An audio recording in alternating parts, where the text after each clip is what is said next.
В тяжелые годы Второй мировой войны Самара, а тогда Куйбышев, являлась запасной столицей СССР. Осенью 1941 года в область было эвакуировано более 40 крупнейших предприятий страны.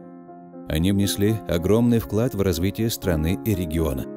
Настоящим триумфом наших предприятий считается штурмовик Ил-2. Его памятник сейчас украшает кольцо Московского шоссе и проспекта Кирова. Но в 1975 году горожане задумались, что хорошо бы каждому заводу иметь свое почетное место.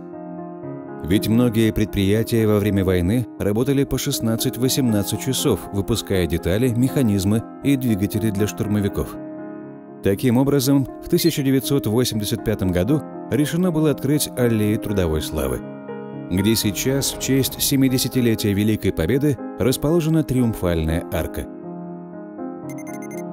Мемориал 15 метров в высоту выполнен в строгом классическом стиле, облицован гранитом, украшен горельефами и скульптурными композициями. На бронзовых слитках отлиты слова: «Они шли навстречу смерти, зная, что за ними Россия, Волга, Самара. Счастливый смех наших детей – лучшая им память». С открытием арки работы на аллее Трудовой славы не закончены. Она постепенно будет готовиться к чемпионату мира 2018.